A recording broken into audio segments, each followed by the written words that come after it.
Hey everyone, welcome back to Corporate Decoder. Today we're diving into a proxy statement. Sounds boring, right? But trust me, this document holds all the juicy details about a company's inner workings, like who's getting paid what and what big decisions are coming up. Think of it as the company's tell-all, only less scandalous and more spreadsheety. This is Materion Corporation's proxy statement for its annual shareholder meeting.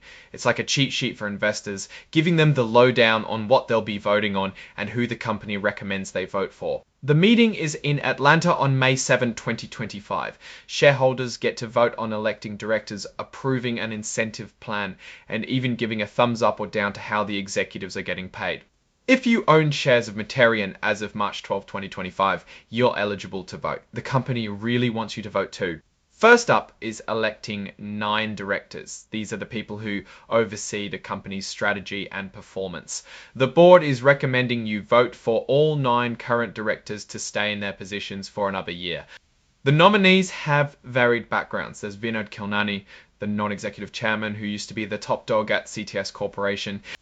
Emily Liggett is the CEO of a business consulting firm bringing strategy experience. Robert Philippi has a ton of experience in the technology industry as a former CEO of Newport Corporation. N. Mohan Reddy, PhD, a professor at Case Western Reserve University, providing knowledge on technology development. Craig Schuler, co-founded Global Graphite Group, brings financial and operational management experience. Darlene Solomon, PhD, former Chief Technology Officer of Agilent Technologies, Inc., provides a valuable insight on research and development. Robert Toth, a Managing Director of CCMP Capital Advisors, LLC, brings significant insight into the strategic issues facing companies in the advanced materials industry. And of course, Jugal Vijayvaidya, the current President and CEO of Materion. The proxy statement also includes a skill matrix showing what each director brings to the table. This matrix highlights their expertise in areas like strategy, operations, finance, and technology. Materion has a majority voting policy for uncontested director elections, which means that a director who doesn't get a majority of 4 votes has to offer to resign. It is a system of checks and balances. The company talks up its commitment to good governance and corporate responsibility with things like having a majority of independent directors.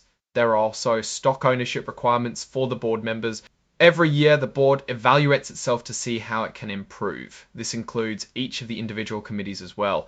The non-employee directors got paid retainers in 2024. The chairman of the board got the most at just above $170,000.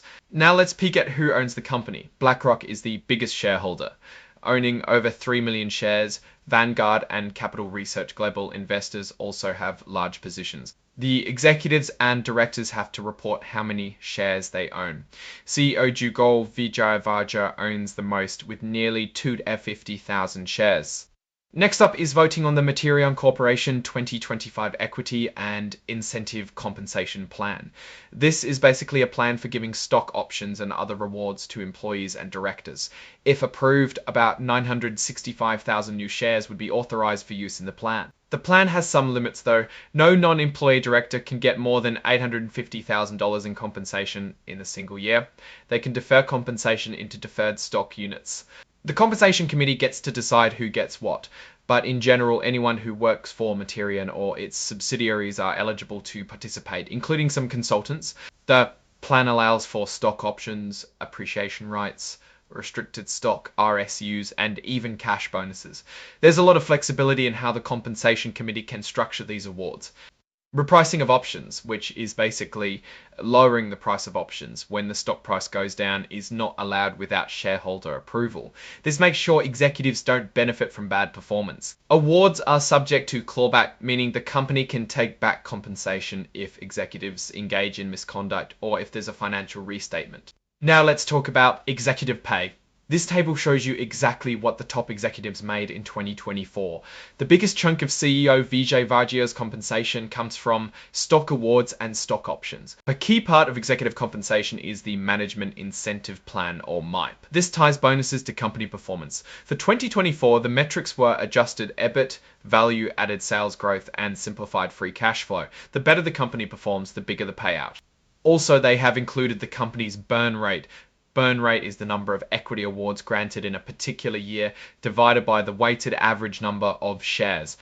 This table looks at the average payout of performance units from 2018-2024. It shows how well the company did in its long-term goals, which impacts executive pay.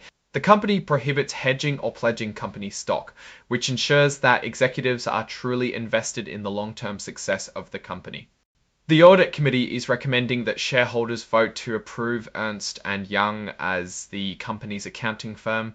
I got paid close to $2 million for audit services in 2024. Finally, shareholders get to vote on whether they approve of how the executives are getting paid.